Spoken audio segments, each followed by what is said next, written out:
Oke, baik. Shalom Bapak Ibu Saudara. Ya.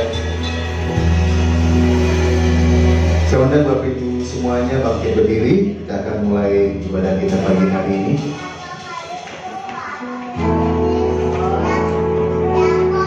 Tapi sebelum kita mulai, saya rindu Bapak Ibu Saudara melihat kanan kiri Ibu Saudara, berikan senyuman. Terus ucapkan berkat, katakan Tuhan Yesus memberkati engkau. Tuhan Yesus memberkati. Haleluya. Biar pagi hari ini kita benar-benar merasakan hadirat Tuhan nyata di dalam kehidupan kita. Amin. Setiap kita yang datang dengan beban berat atau keluh kesah di sepanjang minggu ini, mungkin banyak pergumulan yang kita alami, tapi kita percaya ketika kita tanggalkan semuanya itu dan kita berserah kepada Tuhan, kita percaya Tuhan adalah Bapa kita yang mengerti setiap apa yang menjadi pergumulan kita. Mari kita tundukkan kepala, kita berdoa, saudara. Terima kasih Bapa, terima kasih Yesus buat pagi hari yang indah ini Tuhan. Kami bisa ada di tempat ini, kami bisa berkumpul bersama-sama saudara-saudari iman kami Tuhan. Kami bisa memuji menyembah Tuhan. Kami rindukan Engkau Tuhan Yesus, melawat kami, memeluk kami,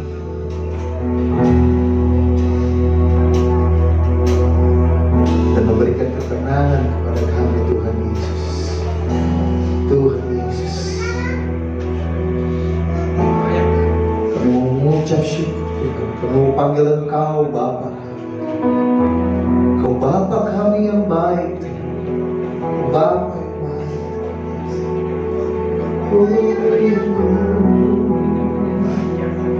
Bapa yang baik. Terima kasih Tuhan. Silakan duduk kembali Bapak Ibu Saudara. Tetap di dalam hadirat Tuhan. Kita mau panggil namanya, panggil namanya. Oh Yesus, Yesus, Yesus.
Jatuh selalu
Seperti Bapa sayang anaknya, demikianlah Engkau mengasihiku. Kau jadikan biji matamu, Kau berikan semua yang ada padamu. Seperti Bapa sayang anaknya, demikianlah Kau menuntun langkahku. Hari depan indah Kau beri, rancanganmu yang terbaik bagiku.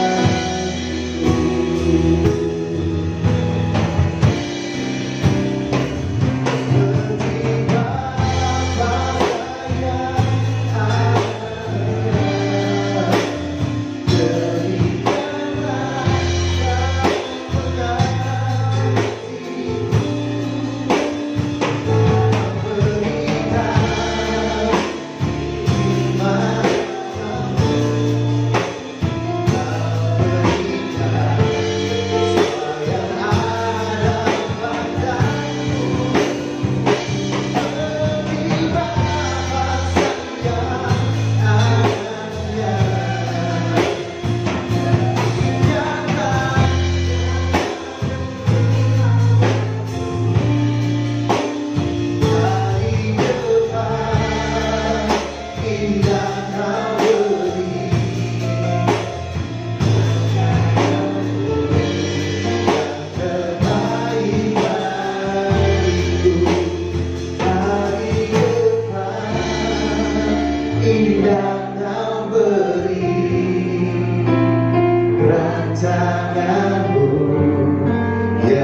semakin nyata ku rasakan. Kaulah Bapa-Ku yang baik, penuh karunia. Ku bersyukur selalu kepadamu, Bapa. Jadikan pujian ini, saudara, memandang wajah-Mu, rasakan kasih-Mu,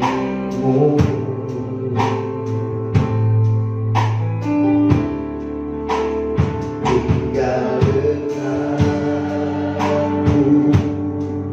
setiap saat di dalam hidupku. Lebih sungguh lagi, saudara, dengan iman katakan, memandang wajah-Mu, rasakan kasih-Mu, tinggal dekatmu,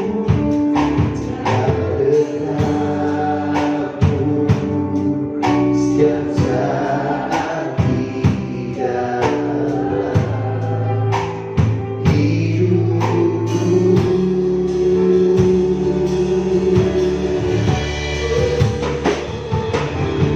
Bapa-Ku yang baik, sangkapku cinta, kasih-Mu padaku semakin nyata ku rasakan. Kaulah Bapa-Ku yang baik, penuh karunia. Ku bersyukur selalu kepadamu, Bapa. Sambil angkat tangan ini, saudara, Bapa-Ku yang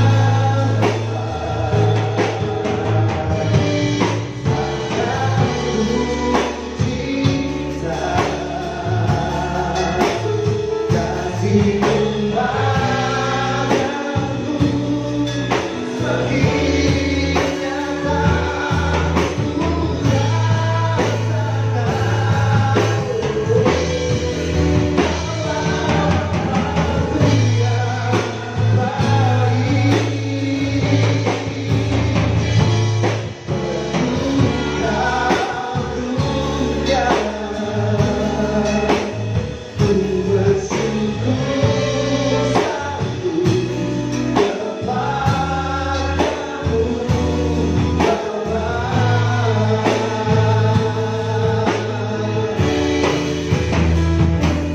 ku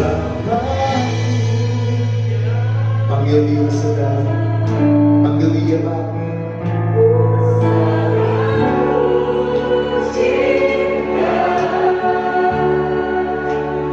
Kasih-Mu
Kami siap memuji Tuhan.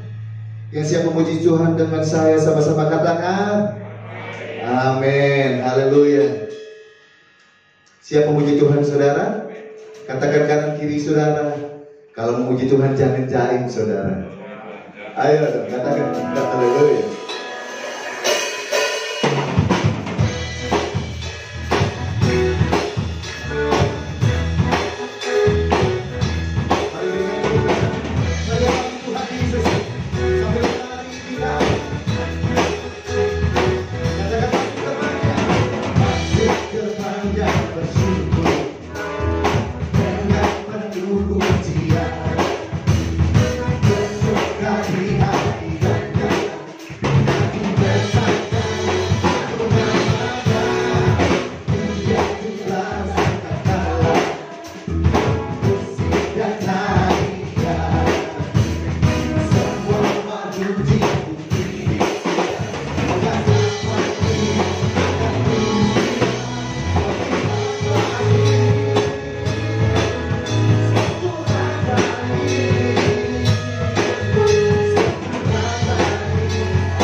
Masih kuat puji Tuhan saudara?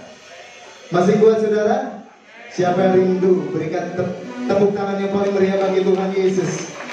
Datanglah dan bertahta Tuhan Yesus. Haleluya.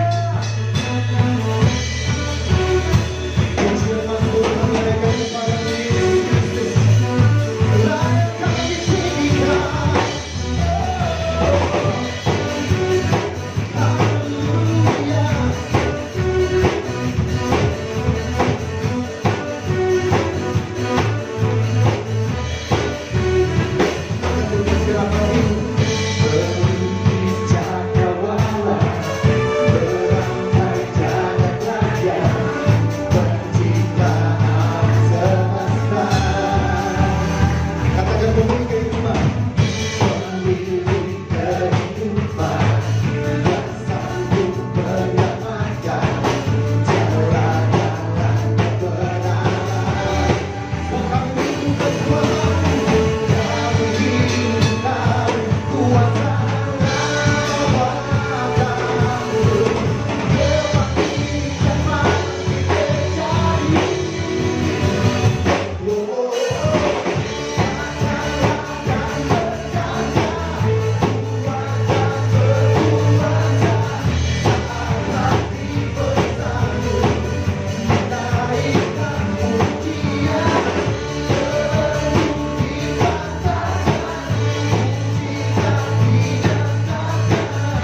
kembali Bapak Ibu Saudara.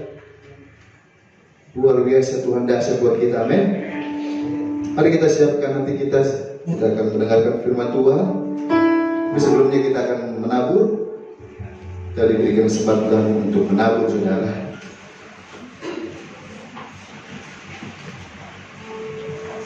Mari kita siapkan hati kita berdoa.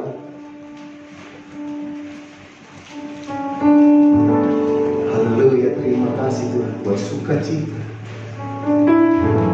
pujian penyembahan yang kami naikkan kepadamu, kiranya menjadi dupa yang harum bagi Engkau, menyukakan hati Tuhan dan membangkitkan iman kami. Bakar roh kami Tuhan, agar kami terus bersemangat dengan Engkau Tuhan. Sebentar kami juga akan menambah persembahan gereja di tempat ini. Kiranya Engkau yang kuduskan dan sucikan persembahan kami, agar dapat bermanfaat bagi gereja di tempat ini. Demikian juga kita akan mendengarkan firman Tuhan. Kami jamah juga hamba-Mu yang menyampaikan firman Tuhan. Terima kasih Bapak, terima kasih Yesus. Kita bersyukur, haleluya.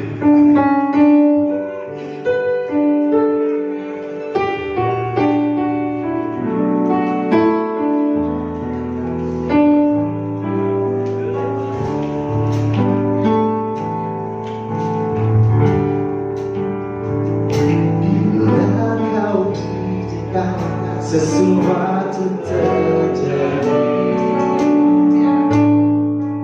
ku percaya semua untuk kebaikanku.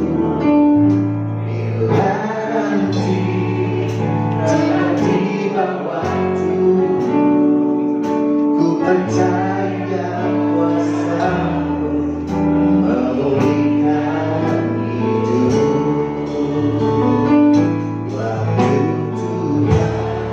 Pasti yang terbaik, walau kadang tak mudah dimengerti, lewati cobaan,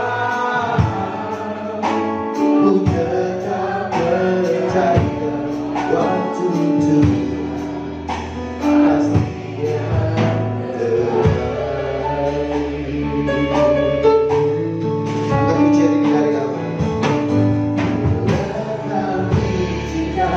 Sesuatu terjadi, ku percaya semua untuk kebaikanku.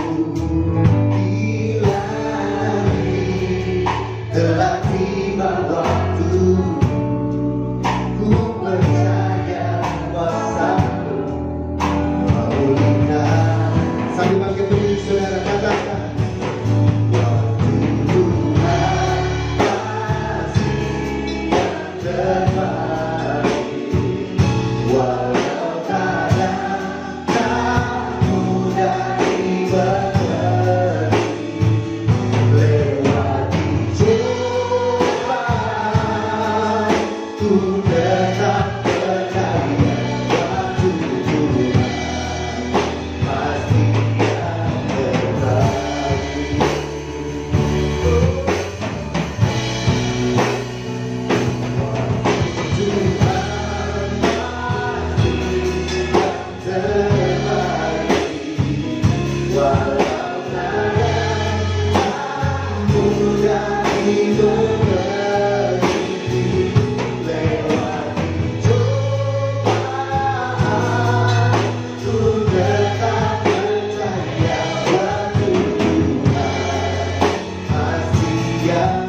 di mana di hari Minggu ini kembali kami boleh datang beribadah kepadamu.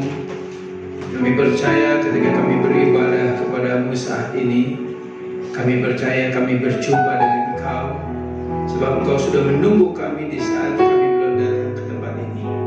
Dan kami percaya di dalam ibadah ini Engkau akan memberkati kami dengan kebenaran firman-Mu.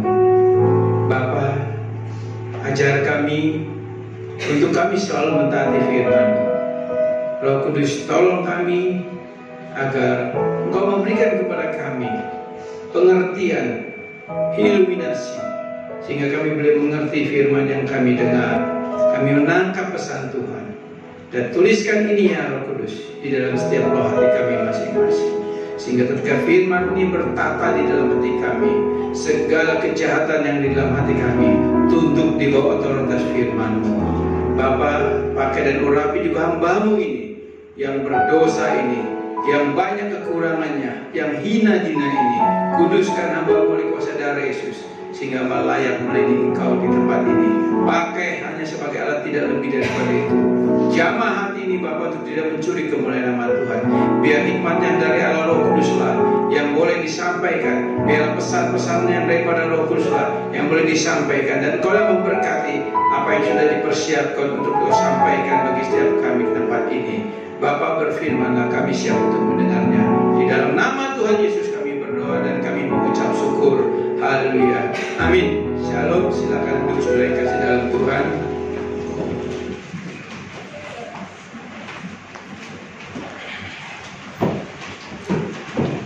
Saudara yang kasih dalam Tuhan, saya tetap meneruskan tema dari iman, pengharapan, dan kasih. Seperti yang saya katakan, selama 2022 ini saya tetap konsisten akan membawakan iman, pengharapan, dan kasih. Dan saat ini kita masuk dalam tema iman, belum masuk ke pengharapan dan kasih. Saudara, kita sudah bahas apa itu arti iman, apa itu manfaat, apa arti iman, apa tujuan iman. Dan sekarang kita masuk ke dalam manfaat iman. Dan kita membahas manfaat iman dari Roma pasal 5 ayat 1 sampai 5. Saudara, kalau kita baca Roma pasal 5 ayat 1 sampai 5, itu dengan sangat jelas sekali dari pasal 5 ayat 1 sampai 5a. Ayat 1 sampai 5a, Paulus menulis tentang iman. Ayat 1 sampai 5a, Paulus menulis tentang iman. Iman di mana Paulus mau menjelaskan bahwa iman itu diberikan untuk saudara dan saya menerima anugerah Allah, menerima kasih karunia Allah. Kalau kita baca dengan teliti, dan saya itu sudah sampaikan kepada saudara ayat 1, ayat 2, ayat 3, dan ayat 4. Saat ini kita masuk ke ayat yang kelima. Nah saudara, ayat 1 sampai 5a yang tadi saya katakan itu Paulus menulis tentang iman. Dan di mana dijelaskan bahwa dengan iman itu kita terima anugerah Allah. Dengan iman itu kita terima kasih karunia Allah. Dengan iman itu kita menerima berkat Allah. Dengan iman itu juga kita menerima segala berkat-berkat surgawi, segala mujizat daripada Allah. Dengan iman kita terima itu semua. Sebab tanpa iman kita tidak mungkin bisa menerima berkat-berkat surgawi ini. Dan dengan iman juga di situ Paulus mau menjelaskan dari ayat 1 sampai 5 bahwa iman itu harus menjalani proses. Iman harus menjalani pemurnian. Sebab tanpa pemurnian iman saudara saya tidak akan pernah bisa bertumbuh. Pengertian iman bertumbuh di sini bukan iman yang bertumbuh, tetapi kerohanian saudara dan saya bisa bertumbuh. Sebab kerohanian ini bertumbuh ketika kerohanian saudara dan saya bertumbuh, maka kapasitas jiwa kita akan semakin besar. Dan ketika kapasitas jiwa kita semakin besar, iman yang Allah anugerahkan akan mengisi kapasitas itu. Iman itu tidak terbatas. Iman itu unlimited. Jadi jiwa kita harus juga unlimited. Dan itu hanya bisa unlimited, jiwa ini semakin besar untuk menampung iman kita hanya dengan pertumbuhan rohani. Jadi Paulus jelaskan di sini dari ayat 1 sampai 5a bagaimana proses iman itu berjalan agar rohani saudara dan saya bertumbuh. Nah, saudara yang kasih dalam Tuhan, itu saya sudah jelaskan dari ayat 1 sampai ayat 4. Dan saat ini kita masuk ke ayat yang kelima. Nah, judul tema saya pada saat ini masih dalam Roma 5:1-5 ini, dan kita masuk ayat 5. Ini adalah kesimpulan dari ayat 1 sampai ayat 4. Kesimpulan dari ayat 1 sampai 4, dan ini kesimpulannya di ayat 5, saudara. Nah, saya menulis tema supaya saudara dan saya menangkap apa yang dimaksudkan dari ayat 1 sampai 4. Yaitu temanya memahami rencana Allah lewat penderitaan. Sebab kalau kita baca dalam ayat 1 sampai ayat 4, di sini di mana karena hasil pembenaran kita, karena iman kita kepada Kristus, kita menerima pembenaran dari Allah. Dan dari pembenaran itulah kita menerima yang paling pertama adalah damai sejahtera dari Allah. Yang kedua, kita menerima apa? Penderitaan. Ada 2 poin yang bertolak belakang, yang paradoks sekali. Tetapi kok bisa paradoks? Kenapa? Sebab tanpa penderitaan, iman saudara saya tidak akan bertumbuh. Proses itu perlu.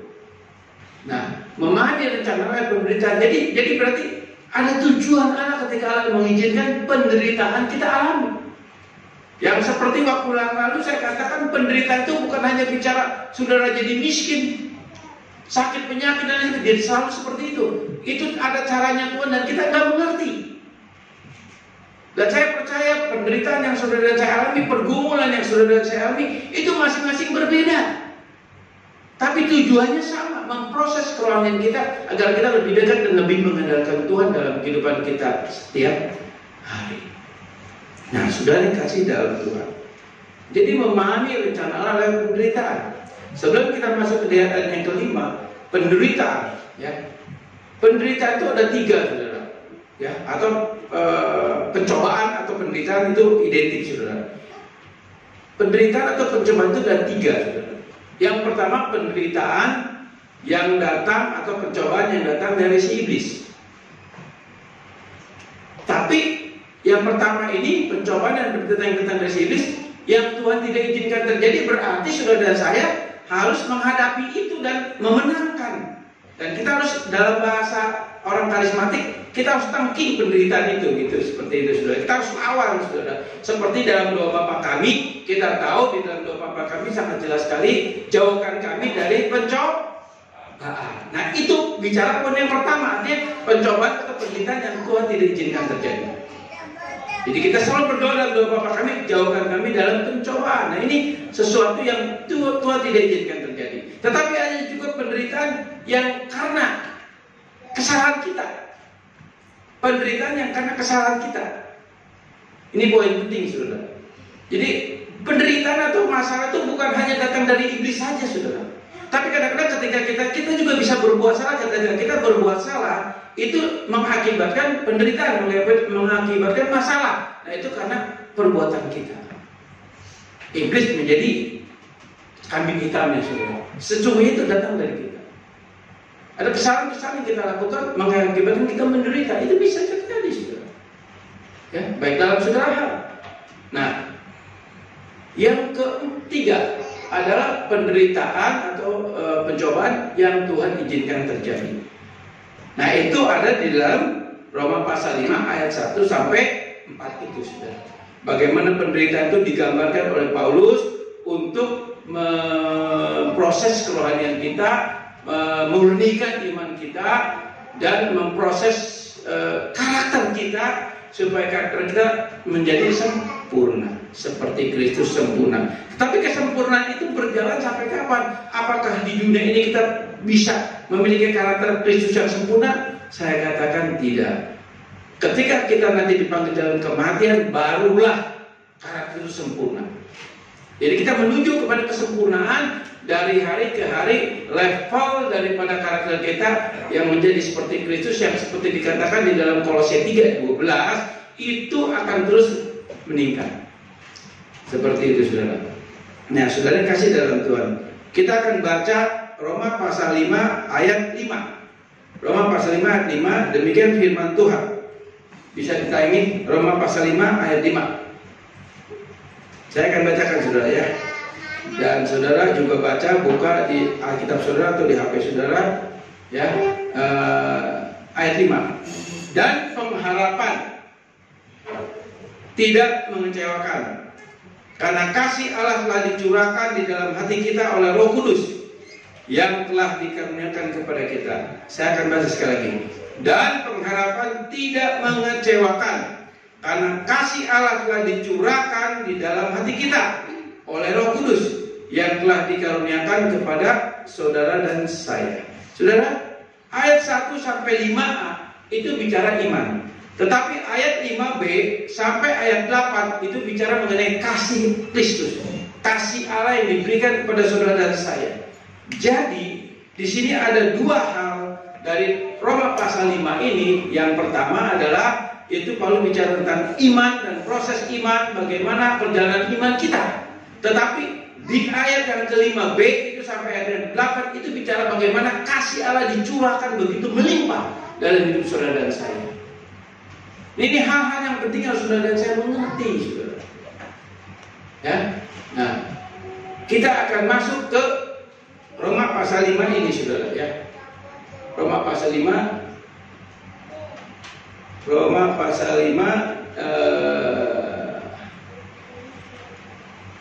ya kayaknya ada kesalahan ini ya. Enggak, Roma pasal 5. Nah, ini lewat. Nah, iya ini. Oke. Sudah dikasih dalam Tuhan. Memang saudara ya, belajar firman Tuhan itu paling tidak enak buat natur daging kita. Kita seringkali senangnya dengan hal-hal yang spektakuler. Kita seringkali senangnya dengan hal-hal yang dramatis. Kita seringkali senangnya hal-hal yang enak di telinga kita, enak secara natur daging kita. Tetapi ketika kita belajar itu rasanya jenuh dan melelahkan, bahkan mungkin menjenuhkan, membosankan, saudara. Tapi mau nggak mau sebetulnya kita memang harus belajar, saudara. Sebab Tuhan katakan apa? Ada dua perumpamaan yang Tuhan berikan kepada saudara dan saya saat ini. Seperti di dalam Matius pasal 7 ayat 24, 25, 26 dikatakan apa? Kalau kita membangun rumah di atas batu, ada angin badai, topan apapun, ada banjir bandang apapun, itu rumah itu tidak akan runtuh karena dibangun di atas batu, di atas fondasi yang benar. Tapi kalau rumah kita dibangun di atas pasir, ketika badai datang, banjir bandang datang, rumah itu akan runtuh. Nah, pengertian di atas batu ini bicara mengenai pengajaran, saudara. Yesus katakan apa di dalam Matius 3:24? Jika engkau mendengar perkataanku dan melakukannya, engkau seperti membangun rumah di atas batu. Kalimat mendengar itu dalam bahasa asli disebut akau. Akau itu artinya mendengar, memperhatikan, dan mempelajari. Itu kalimat daripada mendengar dalam Matius 3:24. Jadi memang kita harus ke sana arahnya, saudara. Saya terbeban, saudara, untuk saudara di tempat ini. Ayo kita sama-sama bangun iman kita, bangun kehidupan kita dari iman kita, agar apapun badai apapun, masalah apapun, pergumulan apapun, kita tidak menjadi goyah, tapi kita mengerti akan rencana Allah. Kita mengerti bahwa apapun yang kita alami, kita tetap percaya Yesus adalah Tuhan dan Juru Selamat kita. Saudara, di sini dalam ayat yang kelima, dan pengharapan tidak mengecewakan, karena kasih Allah telah dicurahkan di dalam hati kita oleh Roh Kudus yang telah dikaruniakan kepada kita. Perhatikan saudara ayat 5. Perhatikan saudara ayat 5. Ya. Di ayat 5 ini bagaimana Paulus memberikan penutup, ya. Walaupun ayat pasal 5 ini kalau kita baca satu perikop itu sampai ayat 11. Tetapi di ayat yang kelima ini Paulus menjelaskan, setelah menjelaskan bagaimana dari ayat 1 sampai 5a tentang masalah iman. Iman yang harus dimurnikan. Iman yang menerima anugerah Allah, iman yang menerima pembenaran Allah, seperti itu.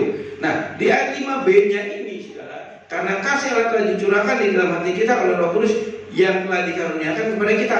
Ini bicara apa? Ini bicara ayat yang pertama, saudara. Dikatakan apa?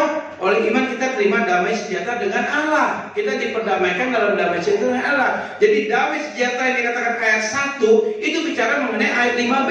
Karena kasih Allah itu, di mana kasih Allah dicurahkan dalam hidup saudara dan saya Akibatnya apa? Kita memiliki damai sejahtera dengan Allah. Tetapi saudara, kenapa kita seringkali merasa kok damai sejahtera itu tidak kita alami? Seringkali kita merasa bahwa damai sejahtera itu tidak ada dalam diri kita. Seringkali kita tidak mengalami mana kasih Allah dalam kehidupan kita ketika kita ada dalam pergumulan, ketika kita ada dalam penderitaan. Seolah-olah Allah itu masa bodoh, seolah tidak mau tahu dengan penderitaan kita, dengan masalah kita. Berdoa sudah, doa puasa sudah, dan lain sebagainya. Tapi tetap sepertinya doa kita tuh nggak pernah didengar Allah.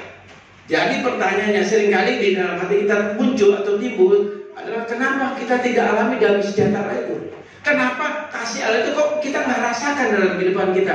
Kenapa saudara? Jawabannya adalah kita tidak mengalaminya karena seringkali jiwa, ya, seringkali jiwa kita atau afeksi kita terjebak dan terpengaruh dengan tipu daya dosa, sehingga kita merasakan kasih Allah itu hanya bohong belaka. Natur kedagingan kita masih di atas 50% mendominasi jiwa kita. Saudara, ketika kita merasakan damai sejahtera kasih Allah kok kayaknya nggak ada. Saya sudah berdoa bertahun-tahun, Tuhan tidak pernah jawab doa saya. Saya bergumul bertahun-tahun, sepertinya Tuhan masa bodoh dengan saya. Mana itu janji Allah? Padahal saya sudah didoakan, saya sudah doa puasa dan sebagainya. Mana janji Allah? Kok nggak berubah keadaan saya? Kok saya nggak disembuhkan? Kok persoalan saya, pergumulan saya nggak dijawab Tuhan? Kenapa? Saudara, permasalahannya adalah apa? Jiwa kita yang masih didominasi dengan keinginan daging di atas 50%. Saya katakan waktu yang lalu bahwa jiwa kita ini nempel di dalam natur daging kita. Dan saya katakan juga bahwa jiwa kita ini satu-satunya pintu, ya, perhatikan, satu-satunya pintu untuk menyatakan kehendak Allah atau satu-satunya pintu untuk menyatakan kehendak dosa. Hanya lewat jiwa. Seperti saudara yang ada di tempat ini bersama saya, kita keluar cuma hanya lewat pintu depan, pintu yang di belakang ini. Saudara nggak bisa lagi, nggak ada pintu lagi, saudara. Cuma lewat satu. Klaster, saudara. Cuma lewat satu. Demikian juga jiwanya satu pintu. Kalau kita baca di dalam Roma pasal 6, Roma pasal 8, bagaimana Paulus menjelaskan bahwa jiwa itu satu-satunya pintu, ya, untuk menyatakan kehendak Allah atau kehendak roh atau keinginan daging, saudara. Nah, tadi saya katakan bahwa jiwa itu nempel dalam kedagingan kita. Jiwa itu nempel dalam natur daging kita. Otomatis natur daging ini lebih banyak mendominasi jiwa kita. Dan ketika jiwa kita dikuasai oleh dosa yang mendominasi natur daging kita, otomatis saudara, pengaruh dosa begitu kuat di dalam natur daging kita dan mempengaruhi jiwa kita, sehingga akhirnya yang muncul apa? Ketakutan, kekhawatiran, kebimbangan, ketidakpercayaan, keraguan-raguan akan janji Allah. Ini masalahnya, saudara. Nah, saya jelaskan waktu yang lalu dari ayat 1 sampai 4 bagaimana proses kerohanian atau gimana iman kita dimurnikan. Tujuannya apa? Tujuannya agar natur daging kita tidak lagi menguasai 50% dalam jiwa kita atau dalam hidup kita, tapi mungkin 40% atau minimal 45%, sehingga natur roh kita atau keinginan Allah atau keinginan Roh Kudus atau firman Allah itu menguasai jiwa kita di atas 50%. Harusnya seperti itu, saudara, persentasenya. Dan Allah memang ingin seperti itu. Inilah tujuan daripada pasal 5 di mana Paulus menjelaskan, ayo kuasai natur jiwamu, hidupmu oleh kebenaran firman Tuhan. Firman Tuhan yang bisa menguasai kita. Bagaimana firman Tuhan bisa menguasai kita? Salah satunya adalah membaca, merenungkan, dan mempelajari firman Tuhan. Ini mau nggak mau. Tapi kalau jujur lagi, saudara, dulu sebelum saya bertobat, saya punya pengalaman kalau baca Alkitab itu ngantuk, saudara. Jadi kalau mau tidur itu baca Alkitab, bisa tidur, saudara. Jadi Alkitab ini obat tidur yang paling mujarab, nggak perlu lagi minum pil tidur, saudara. Dulu saya alami begitu, saudara. Ya, kita jujur, saudara. Ya, baca Alkitab, mau tidur susah. Baca Alkitab, belum habis satu pasal udah ngorok, saudara. Ya itu fakta, saudara. Obat tidur. Kenapa? Karena natur daging kita nggak suka. Tapi kalau jujur, kalau kita baca novel apa aja yang kita suka, itu melotot, saudara, mata. Betul? Ya jujur, saudara. Ya, dulu saya penggemar cerita silat Kopi Ngok. Pasti yang seusia saya tahu semua lah, kayak Pak ya, itu semua kita tahu cerita kopi. Itu sudah ya, dari bangun tidur ya sampai tidur lagi, maaf, sampai di WC pun kopi itu saya baca. Dan nggak ngantuk saudara, melotot terus mata. Apalagi novel-novel yang lain, maaf saudara, novel-novel yang menarik, apalagi kalau sekarang kita tahu di handphone ini saudara, ada banyak sekali fitur-fitur ya, ada banyak sekali fasilitas-fasilitas yang membuat kita mata bisa melotot saudara. Salah satunya apa? Ya fitur-fitur yang nggak bagus saudara. Fitur-fitur yang nggak bagus saudara. Tapi jujur ngantuk kita akan hilang kalau lihat, nonton atau baca itu. Tapi kalau baca firman Tuhan, ngantuk. Ini pertanda, ini bukti natur daging kita tidak suka firman Tuhan. Ini maksudnya. Nah, sudah yang kasih dalam Tuhan, kita jujur sudah. Kalau baca hal-hal yang berurusan dengan hal-hal kedagingan, kita suka. Tapi kalau baca firman Tuhan, kita paling tidak suka. Nah, sudah yang kasih dalam Tuhan. Jadi masalahnya adalah natur kedagingan kita masih di atas 50%. Bagaimana agar natur daging kita tidak mendominasi jiwa kita atau hidup kita? Ya, itu kita harus belajar firman Tuhan, baca firman Tuhan, pelajari firman Tuhan dengan sungguh-sungguh. Libatkan darah Yesus, libatkan kuasa Roh Kudus, libatkan semuanya itu. So, tanpa Roh Kudus, tanpa darah Yesus, saudara dan saya nggak bisa. Kita harus bergumul dengan kelemahan kita. Kita harus bergumul dengan keinginan daging kita. Dan ketika bagaimana kita bisa mengalahkan keinginan daging ini? Hanya kuasa darah Yesus yang bisa mematahkan, menghancurkan semua keinginan daging ini. Tanpa darah Yesus kita nggak bisa. Darah Yesus itu yang berkuasa, yang bisa membuat saudara dan saya cintakan firman Tuhan, sukakan firman Tuhan. Ini penting, saudara. Dan bukan hanya firman Tuhan saja, tapi kita juga lutut kita harus kita pakai berdoa kepada Allah. Bergumul itu berdoa, saudara, mengandalkan Tuhan, tolong saya. Kita jujur dengan kelemahan kita, kita jujur dengan kekurangan kita, bergumul berlutut, Tuhan tolong saya. Cuma hanya itu saja, saudara. Tanpa doa kita nggak bisa, saudara. Saya diingatkan, ya terima kasih buat Tuan, buat kitchennya mengingatkan, Pak, kok di gereja sini nggak ada jam doa? Oh iya benar juga, gitu ya. Ya saya juga sebagai gembala juga bisa kebablasan, lupa. Saudara. Nah, sebetulnya koordinator doa kita di sini ada, yaitu Ibu Panjaitan. Nah, nanti saya minta coba Ibu Panjaitan untuk menjadwal siapa saja yang mau terlibat dalam doa, misalnya dari pagi sampai mau tidur, ya siapa jadwal doanya, bagian siapa, jam berapa yang bisa kita isi. Seperti itu. Kita berdoa buat gereja kita berdoa buat kesehatan kita berdoa buat kebersamaan kita. Saudara, seperti yang lalu saya katakan, gereja yang sehat itu gereja yang sehati, saudara. Dan iblis tidak suka dengan kesehatan itu. Sebab iblis tahu sekali ketika jemaat Tuhan bersahati, kuasanya dipatahkan. Maka itu iblis bisa pakai siapa aja, termasuk iblis bisa pakai saya untuk memecah belah gereja ini. Kita harus hati-hati, saudara.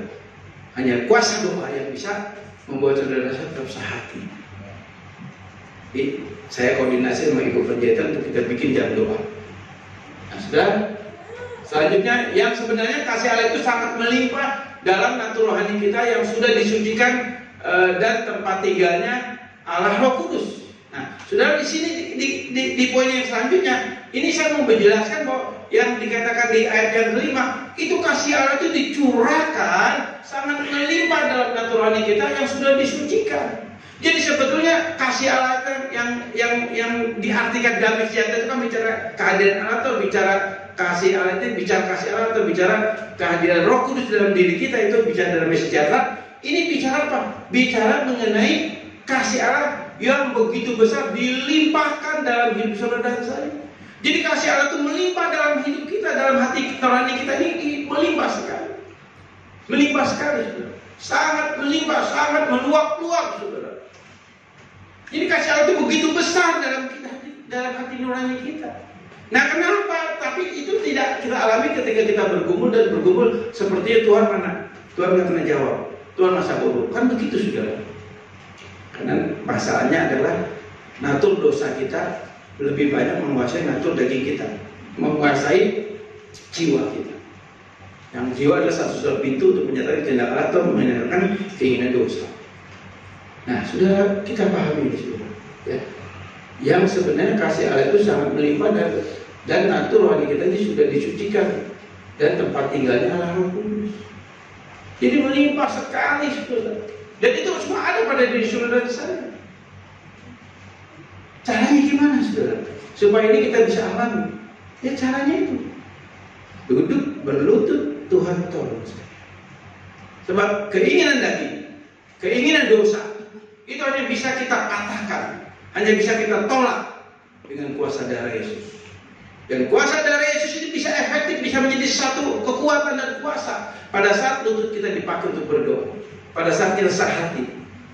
Saudara, gereja ini, saudara, kita ini satu dengan lain harus saling mendoakan, harus saling membangun satu hubungan komunitas kerohanian yang bagus, bertumbuh dalam pengenalan Tuhan yang benar.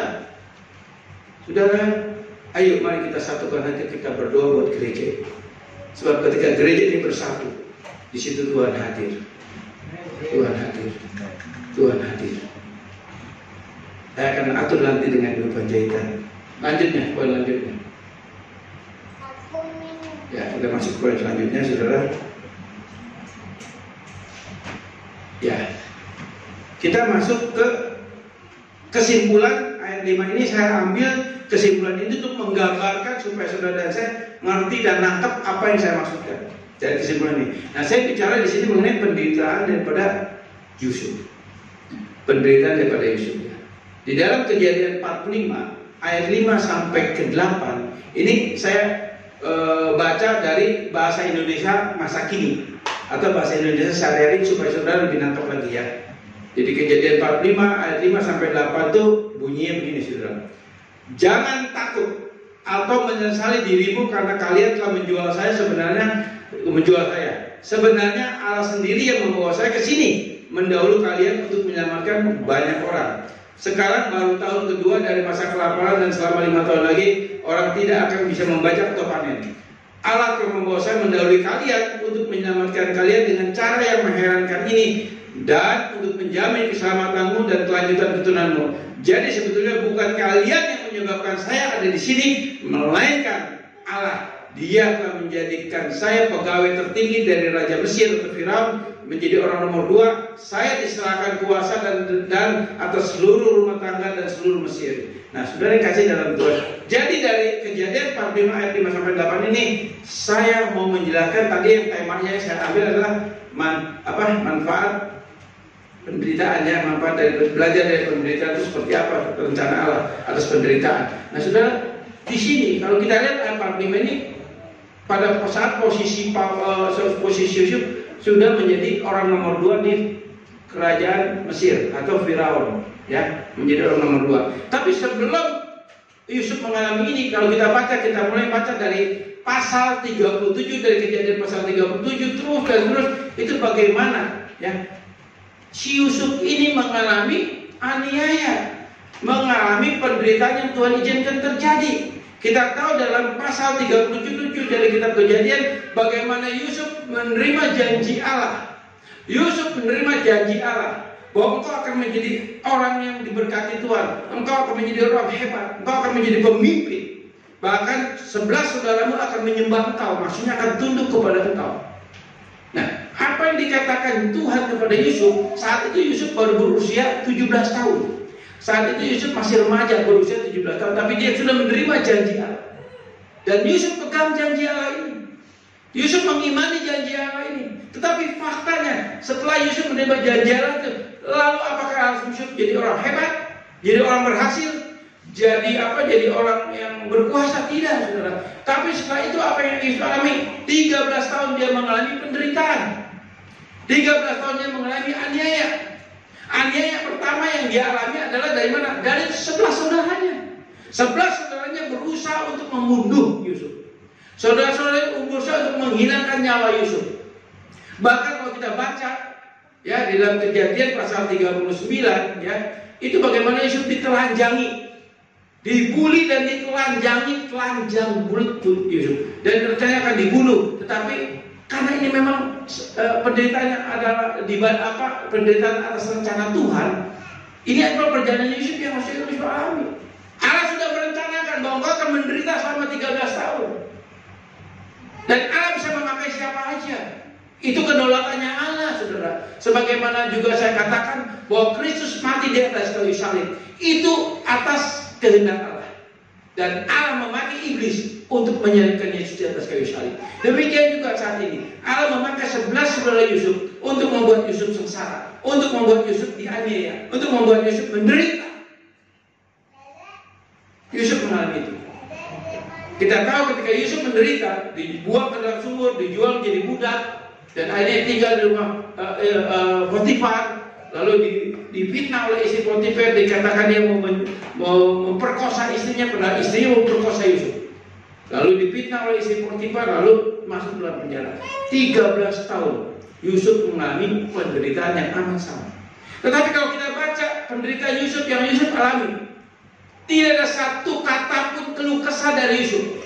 Tidak ada perkataan Yusuf yang komplain kepada Tuhan.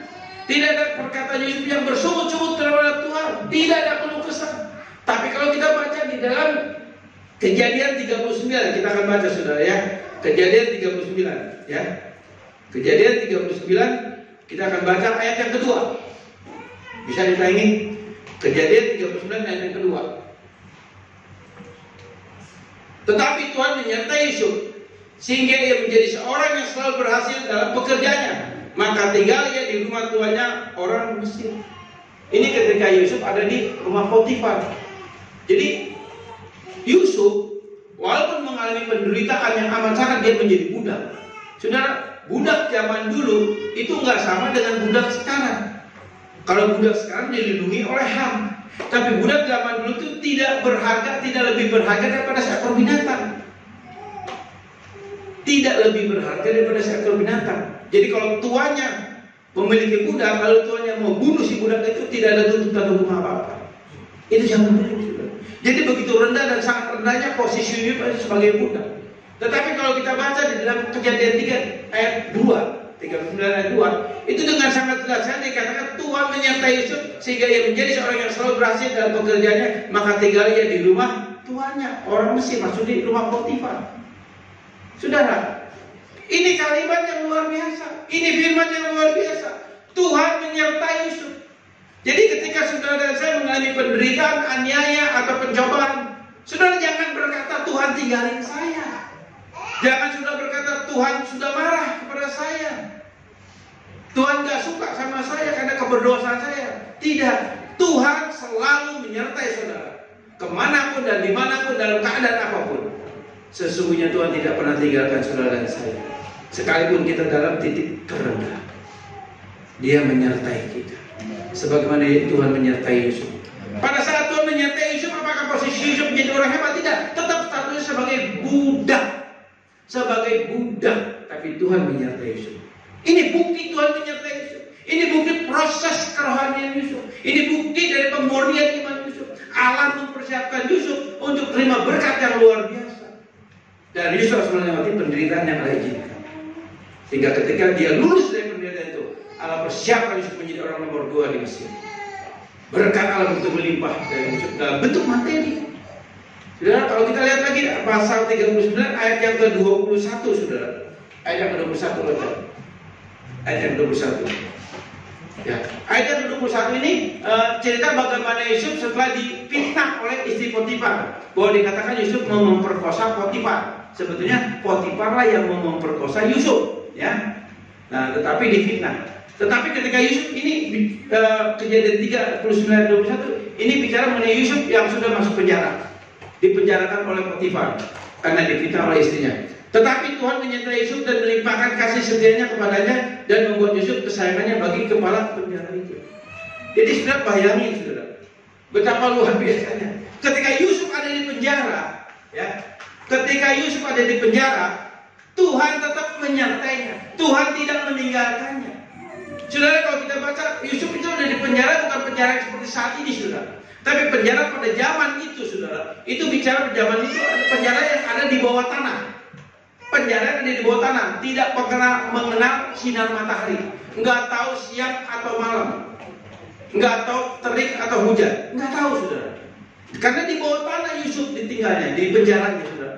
Tapi dikatakan Tuhan menyertai Yusuf. Jadi saudara yang kasih dalam Tuhan, kalau saudara dan saya sebagai orang pilihan Tuhan, sebagai Kristen sejati, apapun yang kau alami dalam hidupmu dan hidup saya, percayalah, Dia Immanuel. Dia selalu menyertai kita dan Dia tidak pernah tinggalkan kita. Itulah ciri damai sejati. Dia tidak pernah tinggalkan kita. Dia ada bersama kita. Ini pahami saudara. Saya percaya, saudara dan saya, dan doa saya, saudara adalah orang pilihan Tuhan semua. Amin. Kalau saudara orang pilihan Tuhan, pasti Tuhan tidak pernah tinggalkan saudara. Apapun keadaanmu saat ini, apapun keadaanmu saat ini, semenderita apapun engkau, Tuhan menyertai engkau. Tuhan ada bersama engkau. Kita lanjut saudara. Ya, lanjut poin yang selanjutnya.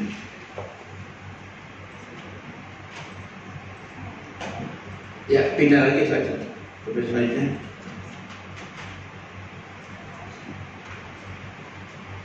Ya, Kejadian 50 ayat 18 sampai 20. Saya bacakan juga dari bahasa Indonesia masa kini atau bahasa Indonesia sehari-hari supaya saudara bisa lebih nangkep. Jadi bukan terjemahan barunya ya. Lalu saudara-saudaranya itu sendiri datang dan sujud di hadapannya serta berkata, kami ini hamba-Mu. Tetapi Yusuf berkata kepada mereka, jangan takut sebab saya ini tidak bisa bertindak sebagai Allah. Kalian telah bermufakat untuk berbuat jahat kepada saya, tetapi Allah mengubah kejahatan itu menjadi kebaikan, supaya dengan terjadinya dahulu itu banyak orang hidup sekarang dapat diselamatkan. Saudara, kalau kita baca Kejadian 50 ayat 18 sampai 20, bagaimana saudara Yusuf 11 orang itu, bukan 11, betul 10, karena Binyamin itu adik atau anak bungsu dari Yakub ya. Jadi 10 orang saudara itu menganiaya Yusuf. Sebetulnya 9. Lalu saudara itu, ini bicara pasal 50 ayat 18 ini bicara mengenai Yakub sudah meninggal. Ketika Yakub sudah meninggal, saudara-saudara ketakutan. Karena tetap dosa itu menuduh saudara-saudara. Karena mereka tetap nyadar mereka salah, karena mereka menjual Yusuf menjadi budak. Merasa bersalah, mereka takut. Apalagi Yakub orang tuanya sudah meninggal. Oh jangan-jangan setelah orang tua kita meninggal, Yusuf akan bersendam. Seperti itu. Sehingga mereka menghadap Yusuf dan berkata apa? Kami ini hamba-Mu, kami ini budak-Mu. Maksudnya begitu saudara ya. Tetapi Yusuf berkata apa? Jangan takut sebab saya tidak bertindak sebagai Allah. Saudara, ini kalimat yang luar biasa. Kenapa saya katakan kalimat yang luar biasa? Sering kali ya, apalagi sebagai pemimpin agama ya, seperti saya contohnya ya, saya dan Pak Hendi di depan ini. Sering kali tanpa sadar, mungkin saya atau Pak Hendi bisa merasa bahwa saya ini penguasa hebat di gereja ini. Sepertinya begitu sudah.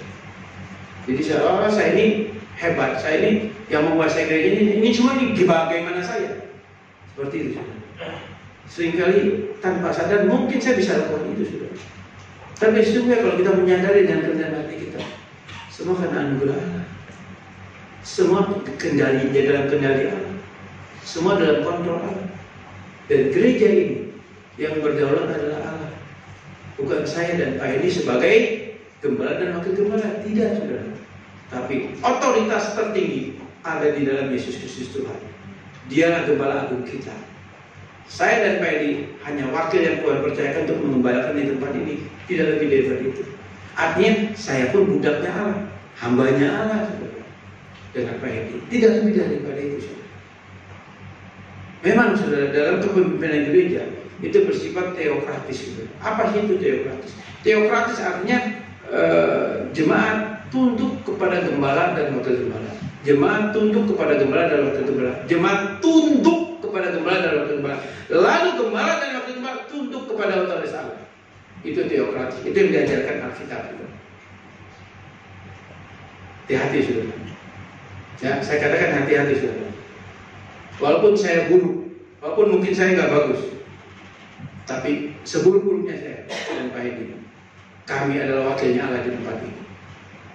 Kalau saudara berani Bukan berarti saya takut nggak mau dikritik, boleh saudara, saran boleh, masukan boleh, nggak apa-apa. Sebab saya lebih suka dikritik daripada disanjung. Sebab ketika saudara saya menyanjung saya, berarti saudara sesungguhnya sedang menggali lubang untuk supaya saya masuk ke dalam. Kalau sudah sanjung saya, tapi kritik saya supaya apa? Supaya saya sadar, memperbaiki diri bila ada kesalahan. Jadi saya dan Pak ini terbuka. Kalau ada masalah apa, ayo ngomong. Ya, ayo ngomong, kita ngomong. Bukan berarti saya dan Pak ingin dihormati, tidak, saudara. Bukan ingin dihormati, tidak ada sedikit pun. Ya. Tetapi jangan sampai ya, saudara berdosa terhadap tubuh dan darah Kristus. Karena otoritas yang Allah percayakan kepada saya dan Pak untuk jemaat di tempat ini, itu otoritas daripada Dia. Tetapi kalau ada kesalahan kami, tegur kami, kritik kami siap. Oke? Nah, jadi di sini seringkali kita bablas, seringkali kita merasa menjadi pemimpin yang paling berarti, yang paling berguna, yang paling berkuasa, yang paling berjasa. Tidak ada. Saya katakan gereja ini tidak ada satupun orang yang berjasa, tapi Yesus Kristuslah yang berjasa untuk gereja ini. Ya. Kalian telah bermufakat untuk berbuat jahat kepada saya, tetapi Allah mengubah kejahatan itu menjadi kebaikan supaya dengan terjadi dahulu banyak orang hidup sekarang dapat bersama. Jadi saudara, Yusuf ketika dia menderita, ketika dia dianiaya saudaranya, ketika dijual menjadi budak, dan budak zaman itu tidak ada pengharapan untuk menjadi lepas dari budak, tidak, karena itu sudah menjadi identitas Yusuf sebagai budak dan selamanya dia akan menjadi budak. Sebab hukum zaman itu adalah hukumnya di mana sudah permanen, artinya kalau budak ya tetap budak, begitu. Tetapi Yusuf tetap dia pegang janji Allah, bahwa Allah pun sudah berjanji kepadaku. Firman-Nya aku pegang.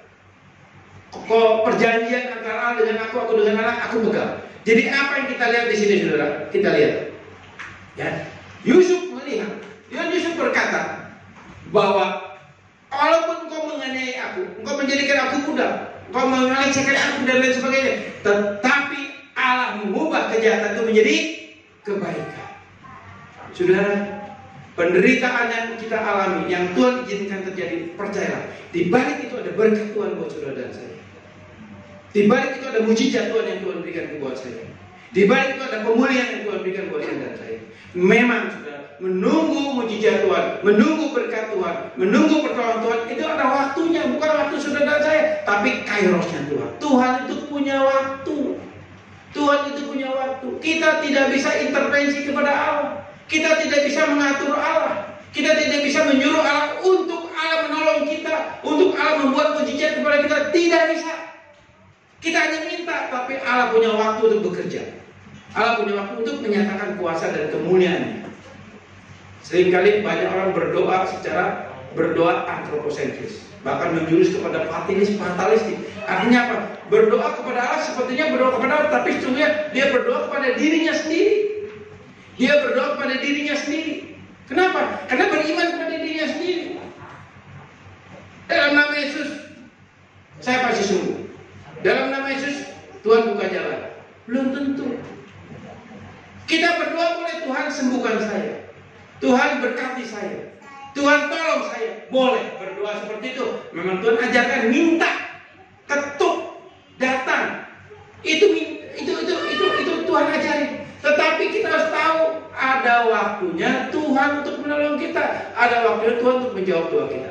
Sebagaimana Yusuf percaya ada waktunya Tuhan. Dan ketika waktunya Tuhan tiba, Yusuf diangkat Tuhan. Jadi saudara dan saya tidak bisa intervensi kepada Allah. Tapi percayalah, Allah sedang merancang waktunya untuk menolong saudara dan saya. Nah, saudara kasih dalam Tuhan. Kita lanjut poin selanjutnya. Ya, 5 menit lagi selesai saudara ya. Karena mungkin bangku di saudara udah mulai panas ya. Ya biasanya kan begitu saudara ya. Biasanya kalau ya kita jujur saudara. Kadang-kadang bangku panas, kadang-kadang ada batuk-batuk dadakan gitu ya. Kadang-kadang juga tanpa sadar melihat handphone, melihat jam, ini kelamaan yang khotbah kan begitu saudara ya. Seperti itu. Tapi kalau kita jujur saudara, kalau nonton film sinetron atau nonton film-film yang bagus saudara, yang kita suka saudara, 2 jam masih kurang. Jujur? 2 jam kurang. 2 jam kurang. Tapi kalau dengan firman Tuhan, sejam juga kayaknya udah panas banget saudara. Nah itu bukti nonton daging saudara yang berontak. Ya. Pada saat Yusuf mengalami penderitaan, Yusuf tidak sendiri. Perhatikan saudara, ini penutup saudara ya. Pada saat Yusuf mengalami penderitaan, Yusuf tidak sendiri, ada Allah menyertai Yusuf.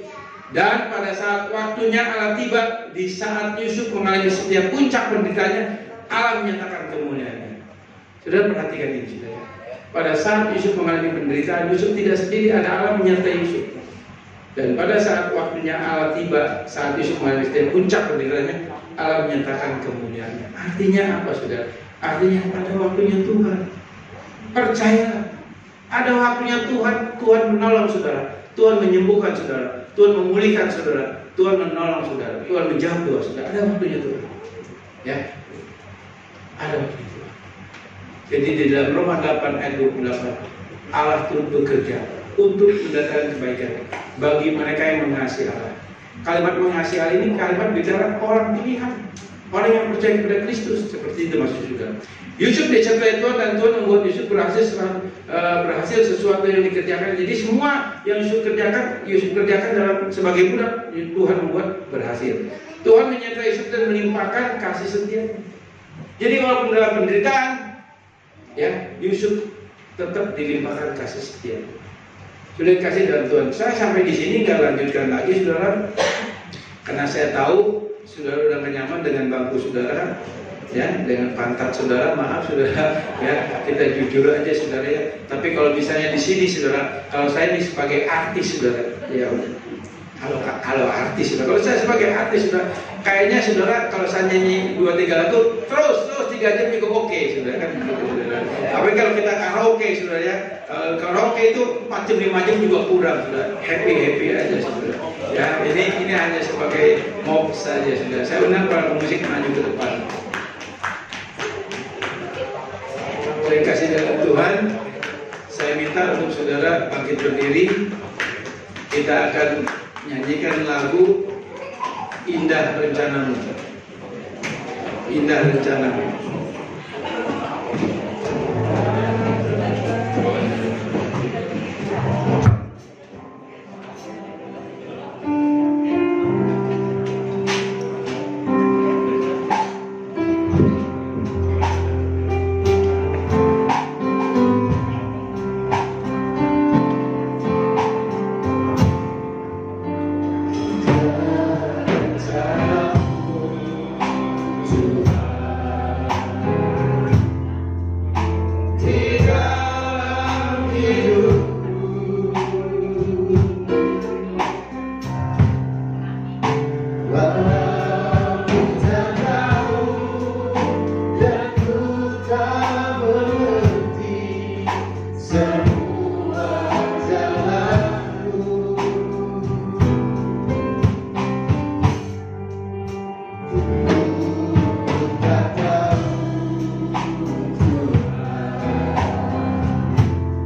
Baik, saya undang yang bertugas untuk menyampaikan pengumuman gereja sekitar. Shalom, saudara yang kasih dalam Tuhan. Terima kasih untuk Bapak Gembala yang siang hari ini telah menyampaikan firman Tuhan. Biarlah firman Tuhan menjadi rema dalam kehidupan kita, dan bukan hanya berkat-berkat Tuhan itu sebagai anugerah. Penderitaan juga termasuk anugerah Tuhan. Kalau kita kuat, kita akan naik level. Puji Tuhan. Terima kasih untuk PL, singer, pemain musik, dan yang melayani. Tuhan memberkati. Pengumuman untuk minggu depan yang bertugas, tolong dilihat di WA group masing-masing ya. Tanggal 26 hari Kamis kalau nggak salah ya Pak. Ya, hari Kamis tanggal 26 itu kita ada kebaktian kenaikan Tuhan Yesus. Ya, hari Kamis jam 10 tanggal 26 kita ada kebaktian di sini juga. Itu aja. Biarlah kita jemaat semua sesuai instruksi Bapak Gembala, kita menjaga hati. Gembala juga manusia, mungkin bersalah. Wakil Gembala juga, jemaat juga manusia, apalagi kita jemaat. Kita saling menjaga hati. Iya gitu. Tuhan Yesus memberkati. Baik, kita akan akhiri ibadah kita pagi hari ini. Sebelumnya kita kembali diberikan kesempatan untuk menabur. Saya undang Bapak Ibu Saudara bangkit berdiri, kita sama-sama berdoa. Tuhan Yesus, kami bersyukur Tuhan buat ibadah pagi hari ini Tuhan. Dari awal sampai akhir ini Tuhan, kami mengucap syukur dan berterima kasih kepada Tuhan. Setiap doa pujian penyembahan yang kami naikkan, demikian juga firman Tuhan yang telah disampaikan, kiranya semuanya itu dapat mengubah kami, membawa kami lebih intim lagi dengan Tuhan, perbaharui mata hati pikiran kami. Sebentar kami akan menabur Tuhan, kiranya Kau kuduskan, sucikan kembali persembahan kami Tuhan, di dalam nama Yesus. Haleluya. Amin.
Terimalah berkat daripada Allah Bapa dan Allah Anak dan Allah Roh Kudus, yaitu di dalam kasih karunia Tuhan Yesus Kristus, yang akan selalu menyertai saudara, yang akan memelihara saudara.